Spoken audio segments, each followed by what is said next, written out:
factual, viu, gente? Em história, nós temos análise factual e análise crítica, tá? É normal. Algumas matérias puxam mais para análise crítica, como foi da nossa última aula, né, gente? Escravidão africana e resistência contra a escravidão. É uma aula bastante crítica, de bastante análise e tudo mais. Porque de factual mesmo ali, você tem 5 minutinhos, mas são fatos muito pesados. Você não pode soltar assim, né? E a aula de hoje, não. A gente vai fazer uma análise crítica sobre isso aqui, mas é muita coisinha factual. Então eu recomendo que você pegue a lapideirinha ali, ó. Se você já não fez isso, vai anotando, vai rabiscando, porque é muito dado factual. O professor está dizendo que é decoreba? Não, eu não estou dizendo que é decoreba, porque eu sou professor de história, a gente nunca confessa isso. Mas nós vamos falar de muitas coisas factuais. Esse é o termo que a gente... Nós vamos falar sobre as revoltas coloniais, tá, gente? Nativistas e separatistas, nossa aulinha 6, beleza? Gente, vamos começar entendendo aqui a diferença entre nativistas e separatistas, gente. O período colonial, né, do Brasil, que vai de 1532, lá do início da colonização, com as capitanias hereditárias, até 1815, quando o Brasil é alçado a Reino Unido de Portugal. Durante esse período nós temos um chamado período colonial, o Brasil é colônia, né? Nesse período nós temos uma série de revoltas, que são categorizadas na historiografia entre dois tipos. As primeiras que surgiram são as revoltas nativistas, isto é, dos colonos, né, dos nativos, aqui um sentimento nativista, é o iníciozinho de um sentimento nativista. As revoltas nativistas não tinham a intenção de separar de Portugal, ou seja, não havia a intenção do rompimento político, da formação de uma nova unidade política, ou seja, da formação de um novo país, não. Nas revoltas nativistas, que são as primeiras, ainda não rolava isso não. Então o que eles queriam? Eles tinham reivindicações a fazer, entendeu? Eles queriam mudar as suas relações com a metrópole por algum motivo, cada um tem seus motivos, tá? Então eles estavam fazendo reivindicações, mas eles ainda não são separatistas. As segundas, que surgem depois, o nome propriamente diz, né? Elas já são separatistas. Apelou já. O rei de Portugal não tá ouvindo a gente, cansei, quero me separar, quero divórcio. Vou fazer essa comparação sem pensar, pra ninguém esquecer. A revolta nativista, gente, é a DR, é discussão de relacionamento. A separatista já é pedido de divórcio, tá? Então os colonos brasileiros já estão pedindo ali pra separar, já estão lutando pra separar. Nós vamos falar de algumas revoltas nativistas e algumas separatistas, tá, gente? Por sorte de vocês, não caem todas. Geralmente no ensino médio, né, e o que é cobrado nos cercames, nos vestibulares, são as mais importantes. As revoltas nativistas mais importantes são a revolta de Beckman, a Guerra dos Emboabas, a revolta dos Alfaiates e a revolta de Filipe dos Santos. Vamos falar de cada uma dessas, tá? O contexto delas, essa coisinha toda. São revoltas em que eles não queriam separar ainda, mas queriam melhorias, né, nas suas relações com a metrópole, queriam reivindicar algumas coisas com a metrópole, não é isso? Não, Marcelo? Tem a DR e tem o divórcio. O divórcio, as separatistas. As separatistas já não quer discutir, não. Eu falo assim, olha, não quero mais, e era uma separação não amigável, porque Portugal não queria separar. Né? Portugal queria, claro. Relacionamento tóxico, professor? Talvez, né? A gente vai ver isso. E nas separatistas, nós temos a intenção já de separar. Não o Brasil inteiro, tá, gente? Vocês vão ver que são partezinhos do Brasil, na verdade. Se der de Brasil todo, é uma coisa posterior. Inconfidência Mineira, aí você vê que elas já ficam mais famosas, mais importantes, né? Inconfidência Mineira, Tiradentes, essa coisa toda. Conjuração Baiana, também importante. Revolução Pernambucana, beleza? Já são as revoltas separatistas, já são no período posterior. Essas três revoltas separatistas principais são as três inspiradas em ideais iluministas, coisa que ainda não existia nas revoltas nativistas, porque é um outro contexto. Belezinha? Bom, agora que eu fiz a introdução, vamos ver uma por uma. Vamos lá, tá com a canetinha aí, o lapiseira pra anotar, né? Então, beleza. Então, vamos junto. Aqui, gente, vamos começar das nativistas. Essas são as primeiras, né, que ocorrem cronologicamente, né? E elas ainda não tinham intenção de separar. A primeira dessas revoltas nativistas que nós estudamos é a revolta de Beckman, tá? A revolta de Beckman tem esse nome por conta das duas principais lideranças, os irmãos Beckman, Manuel e Tomás Beckman, tá? Havia também um outro líder chamado Jorge de Sampaio, beleza? Então, essas são as principais lideranças, Manuel Tomás Beckman e Jorge de Sampaio. Eles faziam parte das elites coloniais, tá, gente? Os irmãos Beckman, por exemplo, eles eram senhores de engenho. Olha que legal. O Jorge de Sampaio, ele trabalhava no ramo de comércio, exportação de produtos coloniais, drogas do sertão e afins, tá, gente? Então era gente das elites coloniais, tá? Não era uma revolta popular, propriamente dita, tá? Mas o que aconteceu para eles apelarem com o rei de Portugal para a administração portuguesa? Gente, basicamente duas coisas. Agora aqui pra vocês entenderem. Primeiro ponto. A coroa portuguesa, na intenção de aumentar as suas receitas no Maranhão, ganhar mais dinheiro com o Maranhão, né, gente? Gente, eu sempre vou fazendo uma coisa que às vezes o aluno não entende. Eu falo em historiês, a língua dos historiadores, que é o jeito que aparece na prova de vocês, aí eu traduzo para a linguagem de boteco às vezes. Porque aí eu vou ensinando historiês. Acho que 50% do meu papel aí é ensinar historiês para vocês. Muito aluno bom erra a questão porque não entende o linguajar dos historiadores que fizeram as questões, tá? Então, basicamente, você tem ali essas lideranças do Maranhão sofrendo com algumas medidas da coroa portuguesa que tinham a intenção de aumentar os recursos, né, a arrecadação na colônia, ganhar mais dinheiro com a colônia, né, como eu disse para vocês. Como que eles fariam isso? A primeira forma de fazer isso, gente, foi criando uma companhia de comércio do Maranhão, chamada Companhia de Comércio do Maranhão, com monopólio sobre todo o comércio da capitania, porque Maranhão era uma capitania, tá acompanhando? Então, essa companhia de comércio era uma empresa estatal, viu, gente? Era uma empresa do rei de Portugal, comandada e organizada pelos seus amigos, os amigos do rei, portugueses, beleza? E agora tinha monopólio do comércio com o Maranhão. Quem ganhava dinheiro com essa companhia? Quem que aumentou seus lucros com isso? O rei de Portugal e seus amigos portugueses. Quem que perdeu dinheiro com isso? Os colonos. Os colonos do Maranhão, gente. Por quê? Porque quando eles iam vender os seus produtos agora, eles não podiam mais escolher a qual companhia vender. Eles eram obrigados a vender essa companhia estatal, que era a Companhia de Comércio do Maranhão. Tá? E é claro, se você tem que vender para uma companhia estatal ainda, você tem que aceitar o preço que eles estão pagando. Então, assim, diminuiu muito os lucros dos colonos brasileiros, inclusive dos irmãos Beckman, inclusive do Jorge de Sampaio, tá bom? Então foi isso. O rei fez uma reforma que aumentou seus lucros e prejudicou os colonos, tá? Aí você já começa a entender os colonos fazendo essa revolta. Outra coisa que estava acontecendo, gente, é que assim, desde o início da colonização, sabe, a escravização dos indígenas era algo que era proibido tanto pela coroa quanto pela Igreja Católica, especialmente os jesuítas, né, gente? Então, oficialmente, a escravização dos indígenas era proibida. No entanto, muita gente fazia, tá? Nas regiões economicamente mais periféricas do Brasil, ou seja, menos dinâmicas, menos ricas, havia muita escravidão indígena, inclusive no Maranhão, gente. Só que o que aconteceu? À medida que as regiões iam se tornando um pouco mais dinâmicas, a coroa portuguesa ia batendo em cima, reprimindo o tráfico de escravos, tá? Reprimindo escravos indígenas, né? Reprimindo a escravidão indígena. E aí, nessa época, no final do século XVII, há um aumento substancial da repressão à escravização indígena. É outra coisa que eles revoltam, tá? Então, quais eram as demandas dos revoltosos, moçada? Basicamente duas coisas. Eles queriam a extinção da Companhia de Comércio do Maranhão, para eles voltarem a ter a liberdade de negociar seus produtos exportados e assim aumentar suas rendas, né? E eles queriam a expulsão dos jesuítas do Brasil, ou pelo menos do Maranhão, porque os jesuítas batiam duro nos colonos que escravizavam indígenas, entendeu? E os escravos indígenas, eles eram muito mais baratos do que os escravos africanos. Aliás, isso é uma das principais motivações pelas quais a coroa portuguesa, gente, obrigava os colonos a comprar escravos africanos e não indígenas. É porque a coroa portuguesa ganhava muito dinheiro com esse tráfico de escravos, tá? Então isso é uma das coisas aí. Tá, beleza. Professor, eu entendi então. Eles estavam revoltados com essa companhia de comércio, que tem monopólio, né, de tudo que eles exportavam. Então, imaginei, professor.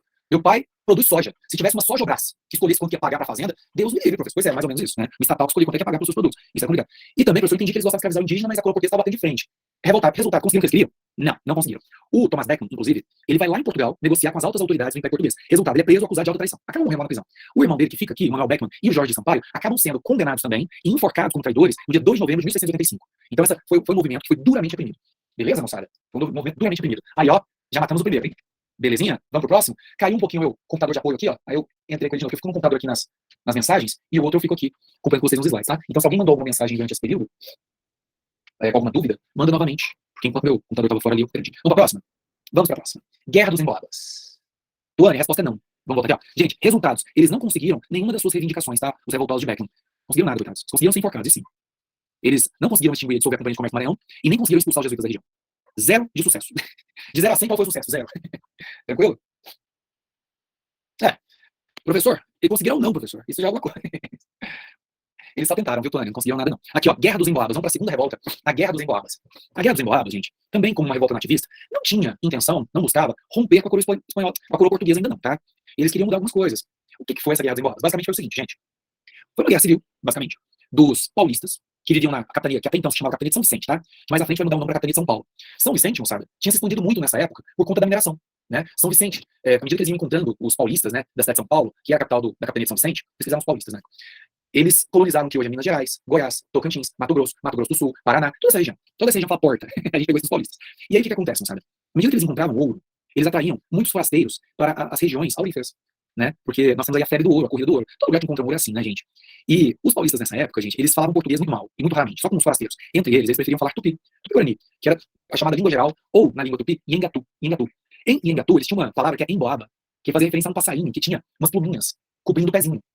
E os forasteiros, gente, eles chegavam com umas botas largas, e paulistas só andavam descalço, gente. Eles achavam engraçado os forasteiros chegar com aquelas botonas largas, que tava na moda no século XVIII. Vocês lembram de gato de botas? Sabe aquela botona larga? Era a bota da moda, tá, gente, nessa época. Aí vinha a galera do Nordeste do Brasil, pessoal de Portugal, às vezes até de outros lugares, até da região hispânica, que era proibido, mas vinha também, atrás de ouro. E eles chamavam de emboabas. Só que os paulistas estavam revoltados, gente, porque esses emboabas estavam ali enchendo a região das minas, e acabando ficando com datas, ou seja, minas de ouro, que eles queriam que ficasse para eles, tá? E aí você vai ter um conflito mesmo, uma guerra civil entre paulistas e esses forasteiros, que eles chamavam de emboabas. Esse conflito dura quase 2 anos, gente. É a famosa Guerra dos Emboabas, que vai de 1707 a 1709. Ela só termina com uma interferência da coroa portuguesa, que vai mandar tropas, vai mandar negociadores, vão, inclusive, fazer várias concessões para os paulistas, vão definir minas para eles e tal, para tentar pacificar, conseguem. Depois disso, é que eles começam a dividir o território da Capitania de São Vicente. Porque o que era a Capitania de São Vicente nessa época? Era toda aquela região que hoje nós conhecemos como Minas Gerais, São Paulo e Paraná. Tudo isso era São Vicente, então eles começam a dividir a partir de então. Beleza? Então acabou que os paulistas conseguiram, diferentemente lá dos Beckman, da revolta de Beckman, os paulistas aqui conseguiram algumas das suas demandas, tá, gente? Eles conseguiram regularizar ali a chegada de forasteiros, eles conseguiram regularizar, ou seja, colocar documentado a sua propriedade sobre as principais minas, belezinha? Região de Minas Gerais, onde hoje é Minas Gerais. Naquela época era Capitania de São Vicente, beleza? Tuane, os paulistas, meu anjo, os portugueses falavam português, tá bom? Agora, os paulistas falavam tupi, falavam português também, mas falavam mal. Eles falavam bem o tupi. O tupi era a língua que eles falavam com mais fluência, tá bom? Vamos lá, gente. Aqui, ó. Revolta de Vila Rica ou de Filipe Santos. Já matamos 2, hein, gente? Quando a história é factual, ela corre mais rápido. Eu tô achando até que a gente vai fazer isso aqui rapidinho, uns 40 minutos. Eu coloquei umas questõezinhas no finalzinho, surpresinha, e agora em diante eu vou fazer isso. Que é umas questõezinhas que já caíram na UNRV, na Univangélica, na Unifins, beleza? Pra gente ver como é que tá caindo isso nesses vestibulares, além das questões que estão na apostila de vocês, beleza? Vamos lá, aqui, ó. Revolta de Vila Rica ou Revolta de Felipe dos Santos. Gente, esse nome, gente, da revolta é porque aconteceu em Vila Rica, que hoje é a cidade de Ouro Preto, né? Inclusive, gente, vila era uma categoria política. Quando um povoado passava a ser mais importante politicamente para a coroa portuguesa dava o título de vila, aí virava uma vila. A vila, ela podia ter uma Câmara dos Vereadores, que era formada por homens bons, e que ia governar toda a redondeza onde não tinha Câmara dos Vereadores. Então a vila costumava ser uma espécie de capital, gente, naquela época. Agora, cidade era raríssimo.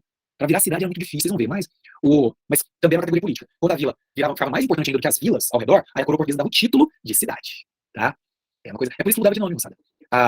Aqui, em Goiás, por exemplo, o primeiro nome da cidade de Goiás, que todo mundo chama de Goiás Velho, né? Era Arraial de Santana. Antes de ver a vila, era um arraial. que é um povoado, Arraial de Santa Ana, né? Que era a santa padroeira do Anhanguera, do Bartolomeu da Silva Filho. Quando subiu ao status de vila, aí mudou o nome, virou Vila Boa de Goiás. Vila Boa de Goiás. Depois recebeu o status de cidade, aí virou Cidade de Goiás. Então é Arraial de Santana, Vila Boa, Cidade de Goiás. A mesma coisa aconteceu com Vila Rica, moçada. Vila Rica, pela quantidade de ouro que tinha ali em volta, Vila Rica, né? Quando se tornou cidade, passou a ter o nome de Cidade de Ouro Preto, belezinha? E a liderança dessa revolta está na pessoa do Felipe dos Santos, um grande minerador, um senhor de Minas, da região de Vila Rica, que hoje é Ouro Preto, Minas Gerais. Beleza? O que aconteceu? O que motivou essa revolta que acontece em Minas Gerais em 1720? Moçada, a instituição do sistema de casas de fundição e a cobrança do quinto. Tá vendo que história é cumulativa? Nós falamos nas últimas aulas sobre ciclo da mineração. E vocês devem se lembrar como é que era a cobrança de impostos aqui no Brasil, né? Esse sistema de cobrança de impostos que eu expliquei para vocês lá da cobrança de impostos na época da mineração foi instituído exatamente em 1720. Funcionava assim, a coroa portuguesa instalou casas de fundição, que eram casas do que seria hoje Receita Federal, né, gente? Para cobrar imposto, casa da Receita. Nos lugares onde tinham as minas. E aí eles estabeleciam um perímetro aurífero, ou seja, uma área em que você podia andar com pepita de ouro e ouro em pó sem ser preso. Agora, se você for sair do perímetro aurífero, que geralmente era o tamanho de uma vila, uma cidadezinha, você tinha que passar na casa de fundição, derreter, isso é, fundir ouro, tirar 20% pro rei, ou seja, tirar o quinto, que era o imposto pro rei, e levar o resto selado, carimbado, numerado. Beleza? Esse sisteminha de casa de fundição e da cobrança do quinto foi estabelecido em 1720. E foi justamente a causa da revolta. Porque, gente, eu não sei se vocês gostam de pagar imposto, mas na história da humanidade, os seres humanos nunca gostaram muito, não, tá?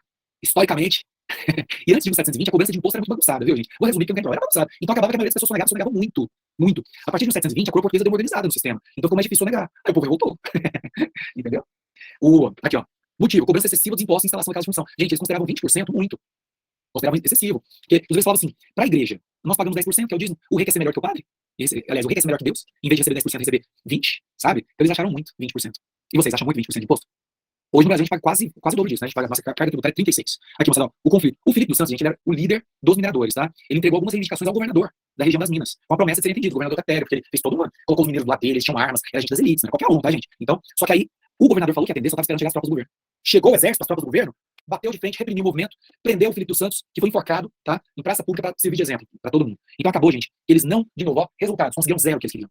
Esses aqui empataram com o pessoal lá do Beckman. Conquistaram 0% das suas reivindicações, tá? Inclusive o sistema de casa de fundição e cobrança de quinto se generalizou nas áreas de mineração do Brasil depois disso, tá?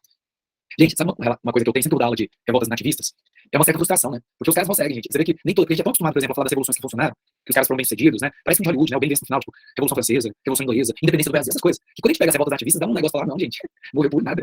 Mas é isso, gente. Infelizmente, você pega a revolta de Beckman e a revolta de Vila Rica, ou de Filipe dos Santos, eles não conseguiram os seus intentos, as suas reivindicações. Eles fracassaram nas suas reivindicações. Perfeito? Natália, falamos sim, tá, meu anjo? Mas eu repito, tá bom? Nós falamos quando a gente estava falando lá de mineração no Brasil. Você tinha que pagar impostos, havia vários impostos, tá? Para você sair do distrito minerador, você tinha que pagar os impostos. Você tinha que ir lá fatiar o quinto, e isso era para você transportar o ouro para outra região. Também é chamado de imposto de passagem, tá bom, meu anjo? Mas isso não cai muito em prova de vestibular, não, mas pode cair com esse nome também, tá bom? É lá o imposto que era cobrado na época da mineração, para você poder transportar o ouro. Ele tinha que ser selado, carimbado e numerado. Senão você era condenado por auto-traição, e auto-traição era punido com a morte por enforcamento em praça pública. Tenso, né? Dispõe, Natália. Qualquer dúvida, viu, gente? Inclusive, eu sempre falo pra vocês. Eu não sou do aula pra vocês, não, gente. Eu sou consultor de história do Brasil de vocês. Tudo que vocês tiverem dúvida, às vezes não dá tempo aqui na aula, o pessoal tem minhas redes sociais, muita gente me pergunta, eu já respondo ali, mando áudio, ó, isso aqui é isso, entendeu? Não pode mandar, porque a gente tá aqui pra isso, viu, moçada? Só peço uma coisa, não deixa passar dúvida, viu? Vamos chegar tinindo pra essas provas lá, pra vocês arrebentarem e ficar me sentindo curioso com vocês, beleza? Vamos lá, gente. Tadinho do Felipe dos Santos, morreu, não deu em nada. Vamos falar da próxima. Guerra dos Mascates, moçada. Guerra dos Mascates. Olha, o Wilker, imposto é roubo, professor. Gostei do Felipe dos Santos, professor. Eu vou mandar imprimir um quadro do Felipe dos Santos, botar no meu quadro, no meu quarto agora, do lado do meu livro dos ANCAPs. É isso. Gente, aqui, ó. Guerra dos Mascates em Pernambuco, 1710. Vamos entender isso aqui, ó.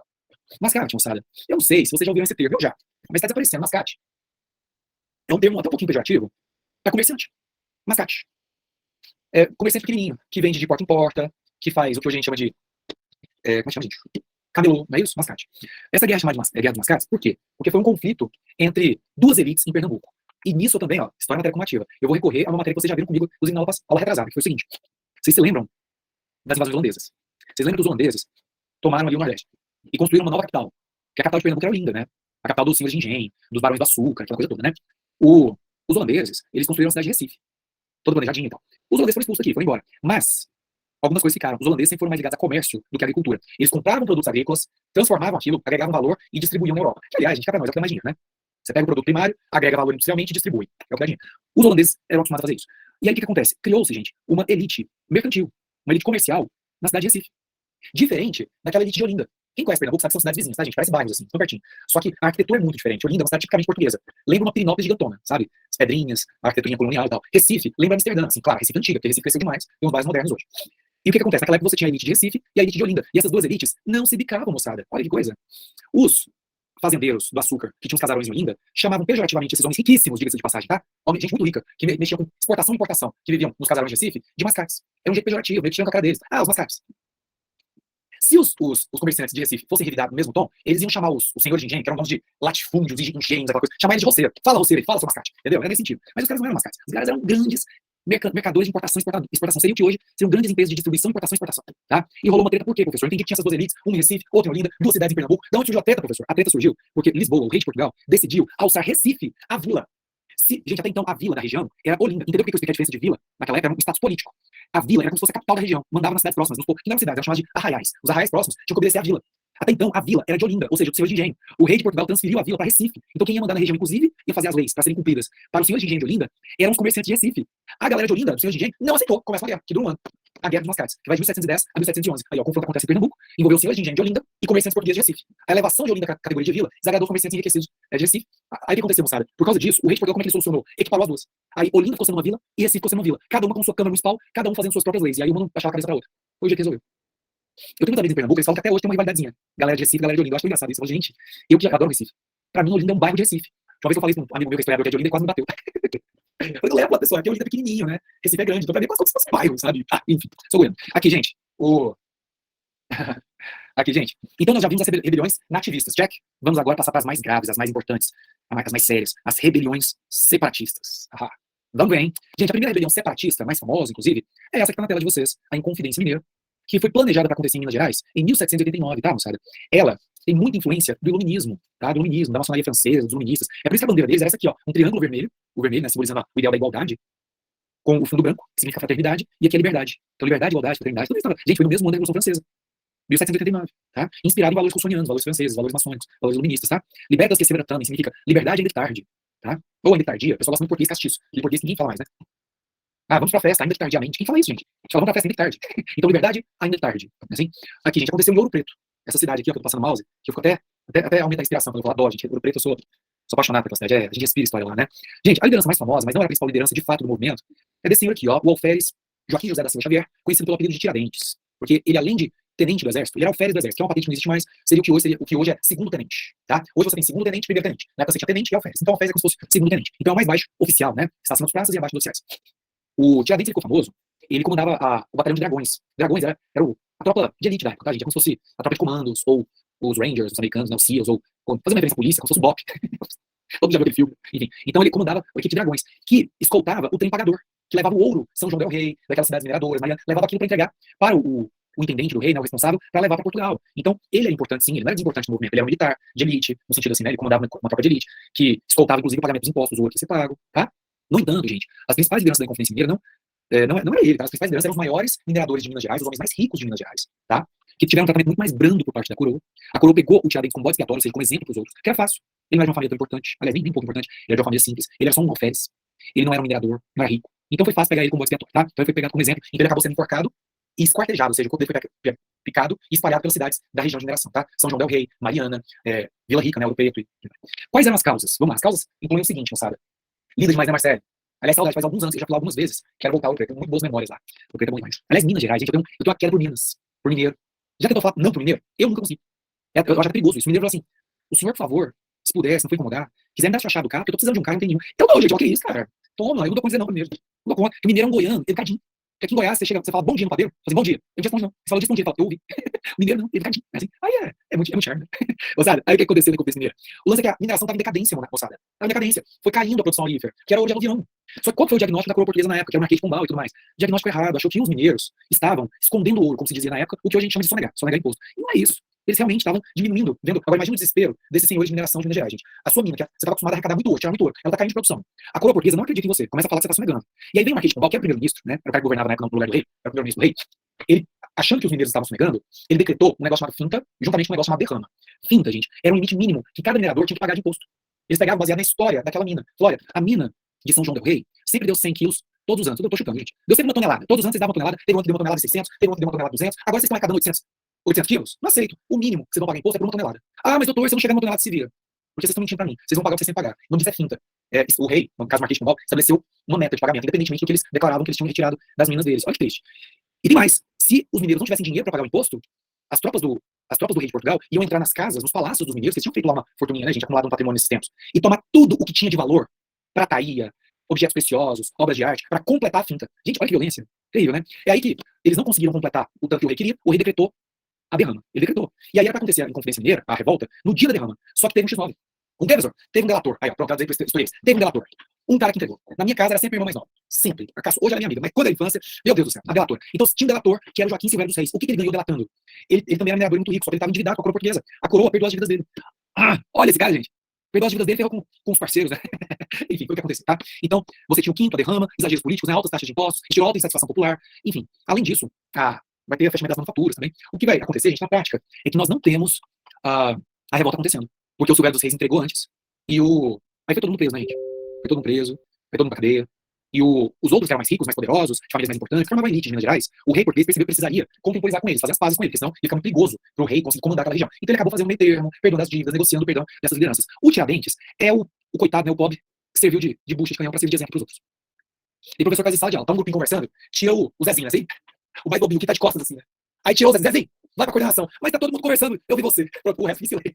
É o bode expiatório. Enfim, não sabe, é o bode expiatório. Aqui, ó. Professor, você já fez isso? Não, nunca fiz. Nunca. Aqui, gente. É porque você vai tirar 6, é muito complicado. Aí você tira o Zezinho mesmo. Quem mandou o Zezinho de costas? Os outros estão conversando de frente, né? Aqui, gente. Outra revolta separatista importante é a Conjuração Baiana de 1798. Senhores, essa que vocês estão vendo na tela é a mais importante.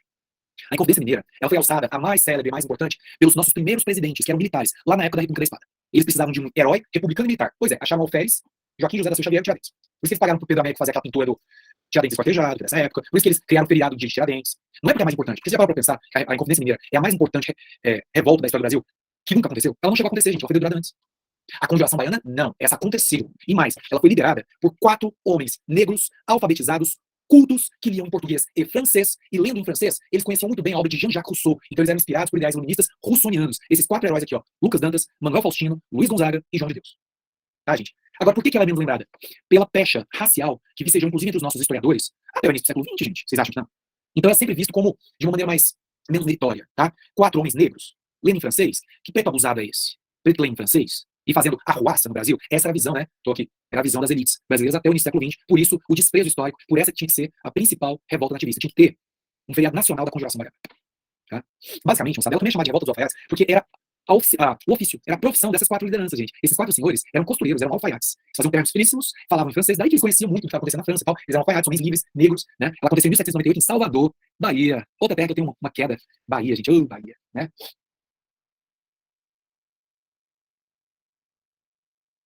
Patrícia, que bom que você tocou no assunto, Patrícia. Essa obra que você está chamando a atenção e fazendo referência é justamente a que eu citei, você acertou a mosca. Ela foi feita, vou até colocar aqui para vocês, ó. Chama-se Tiradentes Esquartejado. É uma obra que foi encomendada pelos nossos presidentes militares, na época da República da Espada, Deodoro da Fonseca, Floriano Peixoto, justamente porque eles precisavam de um herói republicano que fosse militar. E aí eles colocam ele como se estivesse, assim, fazendo referências imagéticas à figura do Cristo. Aproveitando o quê? Aproveitando a devoção popular pela figura do Cristo, né? Para mostrar aí, para poder trazer a devoção aí pelo Tiradentes aqui, ó. Tiradentes Esquartejado, grande pintor Pedro Américo. E colocar, inclusive, do lado dele um crucifixo. Tá vendo aqui, ó? Essa pintura é da época da República da Espada. Entendeu, Patrícia? Aí, ó. É essa pintura do Pedro Américo. E isso cai em prova também para vocês, tá, gente? É justamente na época da Primeira República, da República da Espada, que surge toda essa mitificação, heroificação de Tiradentes. Antes disso, na época do Segundo Reinado, por exemplo, ninguém, nem historiador, falava em Inconfidência Mineira, Tiradentes, não se falava disso, tá? Uma coisa posterior. Aqui, moçada, entre as principais causas dessa revolta, você tem a mudança da capital. A capital, em 1763, sai de Salvador, vai para o Rio de Janeiro. Tá? Isso retira muitos recursos de Salvador, vai provocar uma crise econômica em Salvador, um aumento do custo de vida. Tá? Outra coisa também, eles são muito influenciados pela independência dos Estados Unidos, pela Revolução Francesa e pela revolta que estava acontecendo no Haiti, a Revolução dos Escravos de São Domingos, no Haiti. Tá, moçada? Na prática, o que eles conseguiram, gente? Praticamente nada, gente. Essa revolta, a Conjuração Baiana, ela foi duramente reprimida. Tá? Eles foram presos, alguns degradados e essas lideranças condenadas à morte. Então a repressão foi brutal. Beleza? Isso, Gustavo. Bem lembrado. Gustavo lembrou que aquela pintura do Pedro Américo, Tiradentes Esquartejado, pega a forma do mapa do Brasil. Olha o tanto que o Pedro Américo, Gustavo e Patrícia, era genial, né? Gênio, esse pintor. Ele criou o mito em cima, ele foi o maior responsável pela criação do mito em cima de Tiradentes. Como? Aproveitar que as pessoas já tinham devoção, que é o Cristo, coloca em forma de cruz e coloca o mapa do Brasil. A pessoa olha, se apaixona pela imagem, fica piedoso, chora, sabe nem por quê. É porque toca coisas muito sutis da nossa identidade, né, moçada? E agora, por fim, nossa última revolução separatista, a Revolução Pernambucana de 1817. aqui, moçada. Inclusive, a bandeira da Revolução Pernambucana é a atual bandeira de Pernambuco. Assim como a bandeira dos Inconfidentes, né, a bandeira da Inconfidência Mineira, é a atual bandeira de Minas Gerais. Liberta esquecer também, né? Eu acho aquela bandeira mais linda. Tenho vontade de tatuar aquela bandeira, só que eu não sou mineiro. Eu tô nem, eu acho que eu vou tatuar e falar, eu sou mineiro de coração. Aqui, gente, Revolução Pernambucana, 1817. Basicamente, gente, nós temos várias causas, tá? Mas as causas principais se relacionam à presença portuguesa no Rio de Janeiro. Houve a transferência da coroa portuguesa para o Rio de Janeiro em 1808. Isso elevou muitos impostos em Pernambuco, porque Pernambuco era a capitania mais rica do Brasil. E não havia o que existe hoje, gente, código tributário, ou seja, todo mundo paga igual, de acordo com os rendimentos. Não, os impostos eram uma bagunça, tá? O rei cobrando impostos a esmo. Como Pernambuco é a capitania mais rica, a presença de Portugal no Rio de Janeiro fez com que eles pagassem mais impostos, porque o rei de Portugal estava construindo uma nova sede para o Império Português no Rio de Janeiro. Estava praticamente reconstruindo Lisboa, no lugar ali do Rio de Janeiro, gente. Você vai ver reforma urbanística do Rio de Janeiro, ele vai fazer vários investimentos, constrói Jardim Botânico, Rio Banco do Brasil, essas coisas. Da onde que vinha a maior parte do dinheiro? De Pernambuco. As elites pernambucanas desistem de esperar que a coroa portuguesa ia voltar para Lisboa, porque em 1817 ficou claro que a coroa não estava afim de voltar para Lisboa, queria fazer do Rio de Janeiro a nova sede permanente. É quando as lideranças econômico-políticas de Pernambuco proclamam a independência. Eles separam Pernambuco, e Pernambuco, gente, não é o que é o estado de Pernambuco hoje não, tá? Pernambuco é o que hoje reúne Pernambuco, claro, Rio Grande do Norte, Paraíba, Sergipe, Alagoas e todo o oeste da Bahia. Tudo aquilo era Pernambuco, tá? Pernambuco foi perdendo esses pedacinhos de terra por conta das revoltas, que vai ter essa revolta e perde o oeste baiano, depois tem a Revolução, a Confederação do Equador em 1804, perde mais um território, depois tem a Revolução Pernambucana de 1850, perde mais um território, mas Pernambuco é quase todo o Nordeste, é a província mais rica, mais influente do Nordeste, tanto que quando eles proclamam a independência, as outras províncias nordestinas vão aderir ao movimento. Então, estava surgindo aqui, moçada, um país que corresponde mais ou menos ao que hoje é o Nordeste do Brasil. A capital seria Recife, e a bandeira seria essa aí que está na telinha de vocês. Só que esse país era inspirado em ideais iluministas. Eles se inspiravam na Constituição dos Estados Unidos, no iluminismo. Tanto que assim, começou na loja maçônica do Recife, né, que eles eram iluministas. Pra quem não sabe, a maçonaria é uma instituição discreta, mas secreta, todo mundo sabe que existe, que defende os ideais iluministas, historicamente, tá, gente? Então, estão por trás da independência da América Latina, da Revolução Francesa, da Revolução Pernambucana, por exemplo, né, da independência dos Estados Unidos, tudo mais. E aí você vai ter aqui, ó, eles tendo toda essa. Aqui, isso aqui é o Marco Zero, gente, no centro de Recife, ó. Isso aqui é uma imagem do cardeal de Recife abençoando a bandeira do novo país e o governo interino. Eles escolheram um presidente interino, uma bandeira, colocaram uma constituição provisória inspirada na Constituição dos Estados Unidos, tudo, gente. Formaram um exército provisório, só que eles perderam a guerra de independência, tá? Dom João VI não ia perder a galinha dos ovos de ouro, não ia perder a província não, mais rica da América Portuguesa. Ele manda tropas, joga pesado e reprime o movimento, tá? Então você tem um movimento sendo abafado. Belezinha? Bacana, Will, Demolei é uma instituição paramaçônica de jovens que defendem os ideais humanistas também, né? Respeito ao próximo, liberdade, igualdade, fraternidade, não é isso? Direitos individuais, humanismo. Aqui, gente, ó, houve diversas outras revoltas nativistas separatistas de menor importância histórica, tá bom? Você vai ter a Congelação Carioca, Conspiração Suassunas, só que em nível de ensino, mas nesse caso a gente pode falar em nível, que tem níveis, né? Não se cobra, então a gente não precisa falar, tá bom? Mas estou falando que tem uns alunos aí que gostam, tem gente que já fez curso superior, sabe que existem, inclusive na área de humanas, sabe que existem outras, mas não são cobradas no currículo do MEC. Então não tá no currículo do MEC, não é cobrado pelos vestibulares, essas outras revoltas e rebeliões. Belezinha? Sabe, vamos fazer uma coisa nova aqui, ó. Bom, antes da gente entrar, já podem escolher as questões que vocês querem que eu comente e resolva, mas antes eu quero fazer 3 questõezinhas sobre esse tema que nós estudamos aqui, que caíram na UniRV, tá? Universidade Rio Verde. Pra gente ver como é que isso cai na prática, tá, moçada? Aqui, ó, vamos ver aqui. Após o fim da União Ibérica, 1640, né, gente? A União Ibérica vai de 1580 e 1640. Após o fim da União Ibérica, a colonização mais intensiva do Brasil levou ao surgimento de diversas revoltas nas mais variadas localidades da colônia brasileira. A respeito das revoltas coloniais, exatamente o tema da aula de hoje. Né? Verdadeiro ou falso? Vamos ver? Aqui, ó. A categoria de revoltas nativistas diz respeito às revoltas protagonizadas por indígenas descontentes com os trabalhos forçados impostos pelos portugueses, moçada. Eu tô contando aqui das revoltas nativistas, é a revolta dos índios, é isso? Claro que não, né, gente? Aqui, ó, a região amazônica do Grão-Pará foi o palco principal desse conflito. Não, gente. Então A é falso, beleza? Vamos ver B. A revolta de Beckman, ocorrida no Maranhão, correto, foi no Maranhão, opunha-se à exploração e má administração da Companhia Geral do Comércio do Estado do Maranhão. Verdadeiro, gente. Existe um monte dessa Companhia Geral do Comércio do Estado do Maranhão, não é isso? Às vezes aparece nas provas, resumido, Companhia de Comércio do Maranhão. Ela foi suprimida pelo governo português após a troca do governador do Estado do Maranhão. Gente, os revoltosos, deixa eu colocar aqui pra vocês, ó. Os revoltosos, vocês lembram que não conquistaram nada, não é isso? Só que depois que morreram Manuel Tomás Beckman, e o que vai acontecer? A coroa portuguesa, ela vai mudar a relação com os colonos para que ela não aconteça. E alguns anos depois, olha aqui, ó, isso é importante, alguns anos depois, ela vai acabar sendo suprimida, englobada, justamente numa companhia maior de comércio do Brasil, tá? E o governador do Maranhão é trocado também, beleza? Pra saber a verdadeira. C de casa. A Guerra dos Emboabas foi travada no contexto do início da mineração na região das atuais Minas Gerais. Verdade. Na época era o quê, gente? São Vicente. De um lado, encontravam-se os bandeirantes paulistas, lutando pelo controle das minas de ouro. De outro, as tribos dos índios. Índios Emboabas, gente? Eram índios Emboabas? Não, gente. Emboabas eram os forasteiros, os nordestinos, os portugueses, não é isso? Então tá, F, V, F. Vamos ver a D? A Guerra dos Mascates, que é outro nome para o quê? Qual que é o outro nome da Guerra dos Mascates, gente? Justamente a Guerra de Olinda, né? A Revolta de Olinda, não é isso?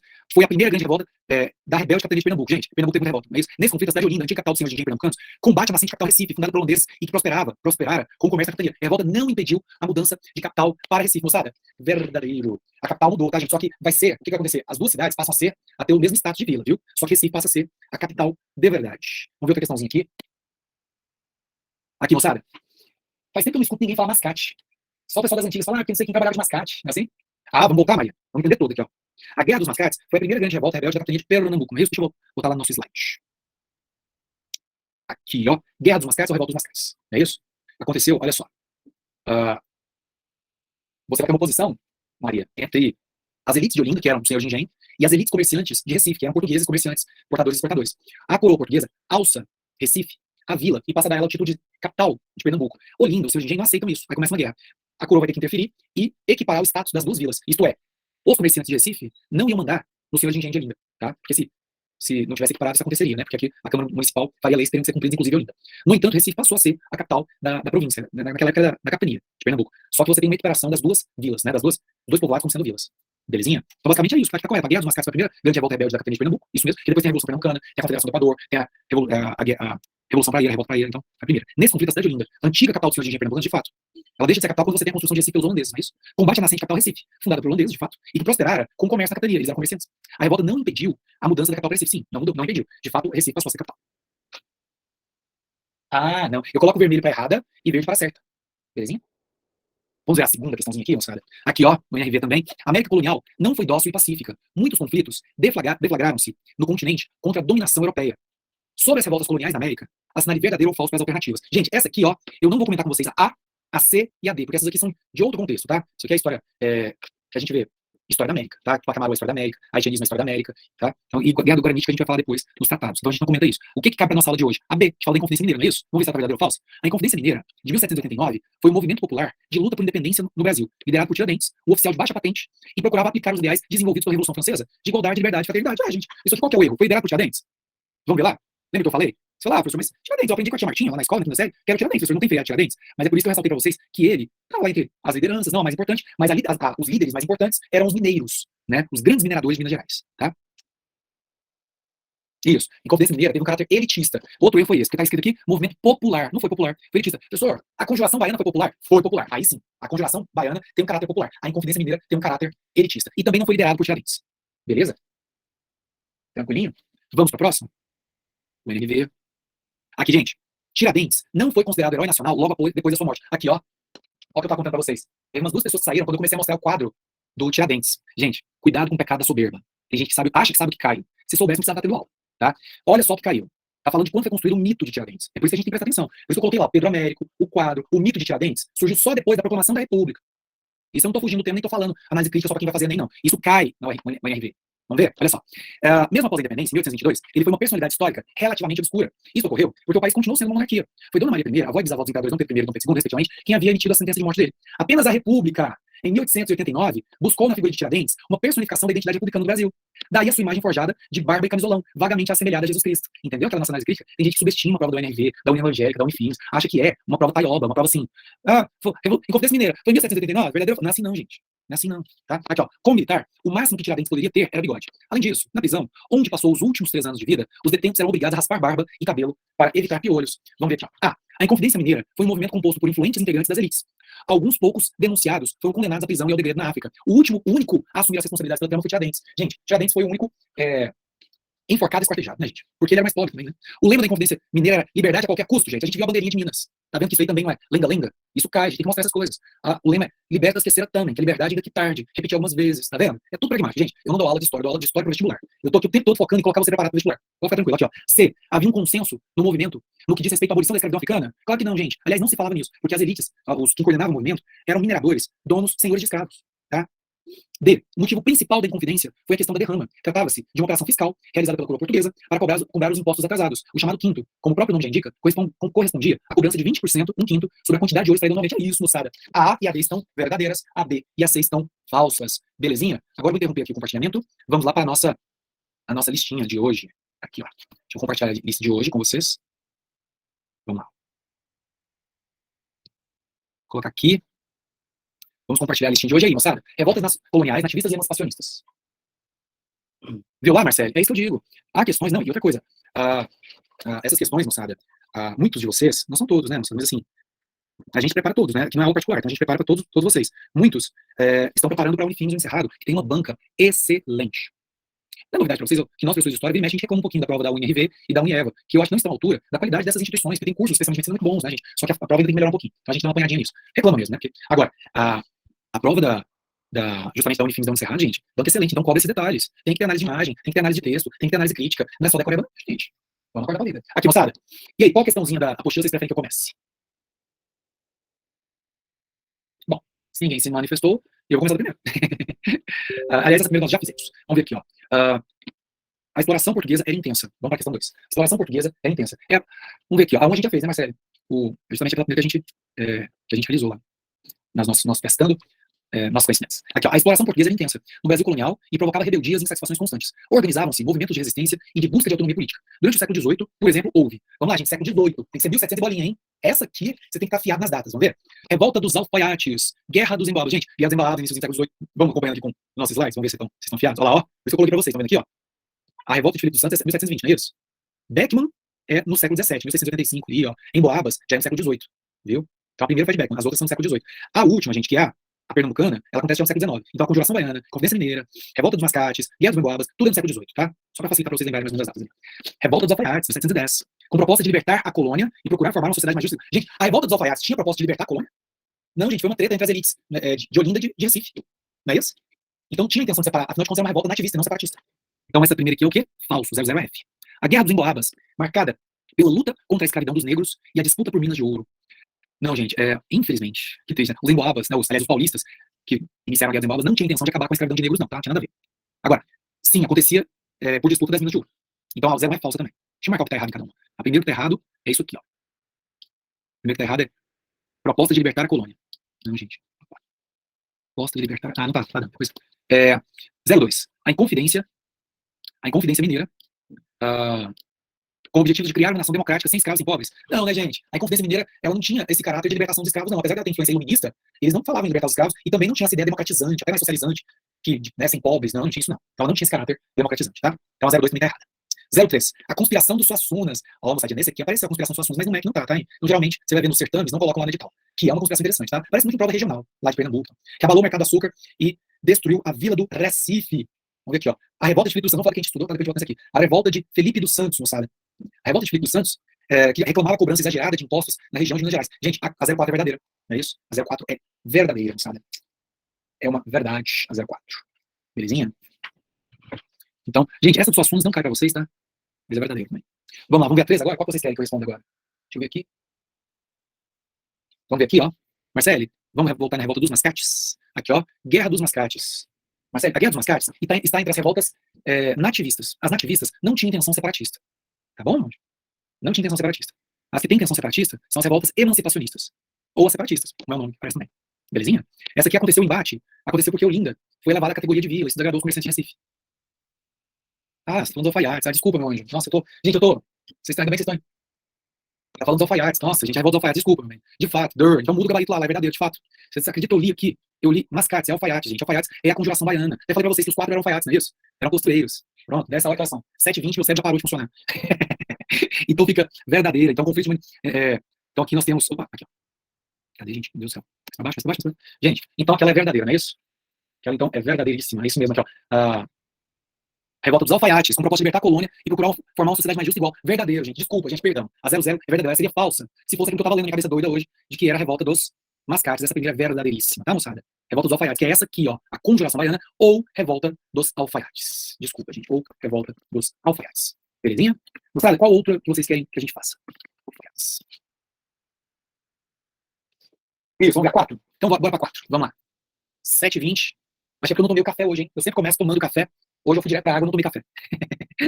Tem que tomar meu café, porque senão meu cérebro se recusa a funcionar. Vamos lá, gente. O conflito de interesses entre Brasil e Portugal acumulou-se e agravou-se com o decorrer do tempo, gerando tensões que se tornaram insuportáveis. Isso foi provocado pela crise na mineração e pela organização da sociedade colonial, que se tornou mais complexa, resultando de tal processo. Estou falando da crise, a crise do sistema colonial, tá, gente? É onde entram aí as revoltas emancipacionistas ou separatistas do século XVIII e início do século XIX, tá? Resultado do processo. A explosão de rebeliões resultante do processo, a explosão de rebeliões que, em determinados momentos, tomaram conta de setores da população colonial.